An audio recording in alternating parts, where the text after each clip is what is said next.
Hi, I'm Kim, and today I'm going to talk to you about the anime High School Girl. The anime is currently on Netflix. It has, I believe, at this time 2 seasons, but I'm going to be talking about season 1 because I've not watched season 2 yet.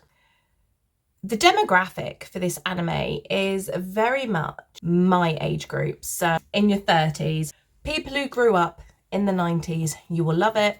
Particularly if you grew up in the 90s and you love video games, because the whole anime revolves around video games and a cute love story.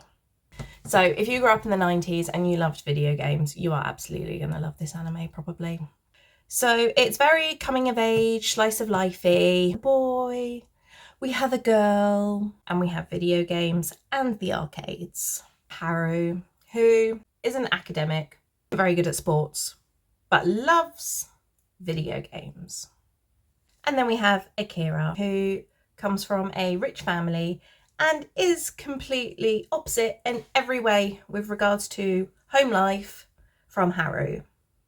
Akira chooses every possibility that she can, Akira chooses every opportunity that she can to get away from home and home life and the strictness that she has at home, to go to the arcade and play video games. Haru and Akira first meet while playing Street Fighter 2, and then their love story begins to blossom. What I really like about this anime is that it has that cute love story and it's very appealing, but it doesn't have all the boob shots that you get in a lot of animes. You know the ones I'm talking about. The pervy scenes that are mostly geared towards men who can't get girlfriends. It is a very enjoyable anime. Unfortunately, season 1 lasted on a cliffhanger. I'm fortunate enough that because the anime came out in 2019, that I'm now not watching it until 2023. So season 2 is there waiting for me. Unfortunately, there are going to be people out there that had to wait, because it ends on a cliffhanger, that had to wait between watching season 1 and watching season 2. So that was really shit for them. However, thankfully, I haven't got to deal with that. And that is the perk of diving into certain anime shows later. I don't like to watch them when they first air. I prefer to watch them a little bit later, because if there are cliffhangers and what have you, then I can go straight into the next season and I don't have to worry about waiting.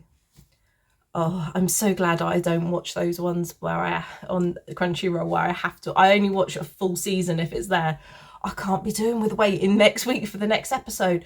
But when I was a child, back when this anime was set, that's what we had to do. Like you'd watch one episode or something and then you'd have to wait for the next week to actually watch the other part of the episode. That was I did it back then, and I was okay doing it back then because it was the norm. But now that we've become so accustomed to being able to binge watch every episode, I ain't going back to that life. I'm trying not to go into too much detail because I don't want to spoil it. I want this to be a spoiler-free review. Opening song and the soundtrack, I love the soundtrack. Just love the intro song to this anime. It's fantastic. It's one of those, it's got a very girly vibe to it, and it's one of those ones that just, I don't know, it's one of those ones that you just love. I mean, not everybody's gonna love it, but I love it.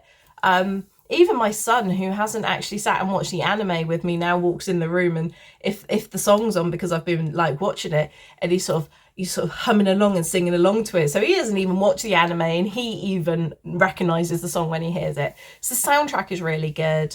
I really love the whole video game element.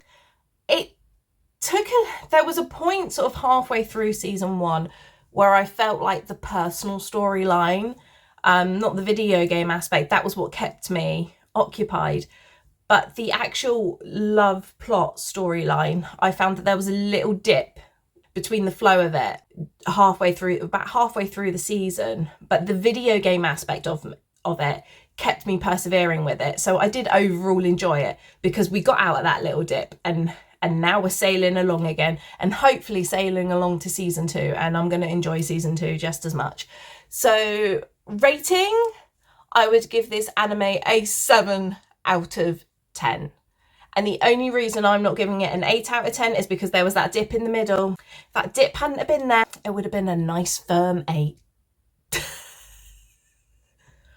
Okay, so I really enjoyed High School Girl, and you should go watch it too.